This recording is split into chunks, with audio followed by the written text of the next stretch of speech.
बृहदेश्वर मंदिर विश्व के प्रमुख मंदिरों में से एक है। यह मंदिर तमिलनाडु के तंजावुर जिले में स्थित है। देवों के देव महादेव को समर्पित इस मंदिर के भीतर हर चीज अपने आप में अनोखी है।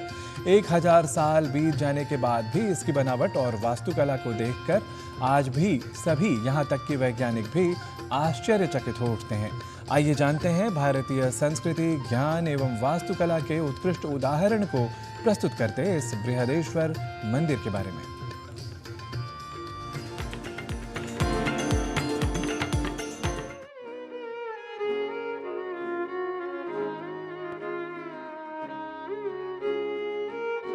भारत एक ऐसा देश है जहां पर आपको हर गांव, हर शहर में मंदिर देखने को मिल जाएंगे और उन मंदिरों से प्रवाह होती है भारतीय संस्कृति, ज्ञान एवं मंदिरों की वास्तुकला, जो पुरातन युग से बहुत समृद्ध रही है।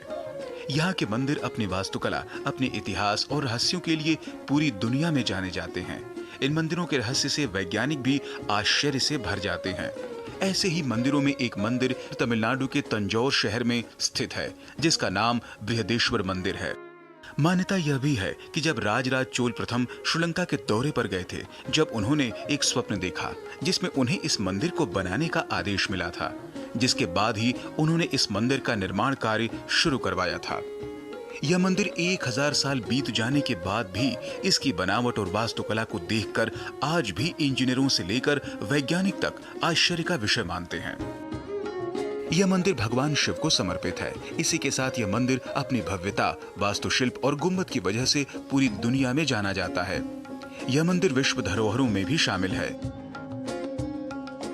इस मंदिर पर सूर्य का इस ढंग से बनाया गया है, सूर्य का प्रकाश किसी भी समय पड़े, चंद्रमा का प्रकाश या सूर्य का प्रकाश, उसकी छाया धरती पर मंदिर की नहीं पड़ती। माने इस कोण से बनाया गया है कि सूर्य के प्रकाश की और चंद्रमा के प्रकाश की जो छाया है, जो पृथ्वी पर मंदिर की दिखाई देनी चाहिए, वो कभी नहीं दिखाई देती।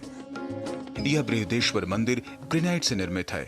यह मंदिर करीब 1.3 लाख टन वजन के ग्रेनाइट पत्थरों से बनाया गया है, जबकि इस मंदिर के 70 से 100 किलोमीटर के दायरे में ग्रेनाइट पत्थर मिलते ही नहीं हैं। माना यह भी जाता है कि यह दुनिया का पहला ऐसा मंदिर है जो केवल ग्रेनाइट पत्थरों से निर्मित है।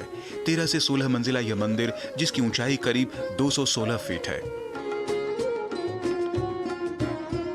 इस मंदिर का निर्माण पत्थरों को आपस में किसी केमिकल, सीमेंट या चूने से जोड़कर नहीं, बल्कि पत्थरों के खांचे काटकर उन्हें आपस में फंसाकर इसका निर्माण करवाया था, जिसको पजल या इंटरलॉकिंग तकनीक कहा जाता है। प्राचीन काल में जो मंदिर बनते थे या भवन बनते थे, उनमें चूना, गुड़ और उड़द की दाल, इन सब का मिश्रण करके वो पेस्ट बनाया जाता था सीमेंट की तरह का, और लगाया जाता था और बहुत लंबे समय तक, हजारों साल तक वो टिका भी रहता था। लेकिन इस मंदिर में किसी भी प्रकार की दूसरी सामग्री चिपकाने के लिए नहीं लगाई गई। मंदिर में जो भी पत्थर रखे गए वो ब्लॉकिंग करके रखे गए। इस प्रकार के उनको तराशा गया कि एक पत्थर दूसरे पत्थर में शिफ्ट हो जाए, मतलब इंटरलॉकिंग सिस्टम आज की भाषा में अगर हम कहें, उस तरह से वो पत्थरों का निर्माण करते चले गए। इस मंदिर से जुड़ा एक रहस्य और है। कहा जाता है कि इस मंदिर के शीर्ष पर रखा करीब 81 टन यानी कि 81,000 किलोग्राम से ज्यादा वजन का पत्थर, जिसके ऊपर करीब 12 फीट का सोने का कलश रखा हुआ है, जिस पर सूरज की रोशनी पड़ने पर धरती पर कोई परछाई नहीं दिखती है, और जब चांद की रोशनी होती है तो भी किसी तरह की कोई परछाई जमीन पर नहीं दिखती है। केवल बिना शीर्ष के मंदिर की ही परछाई देखने को मिलती है।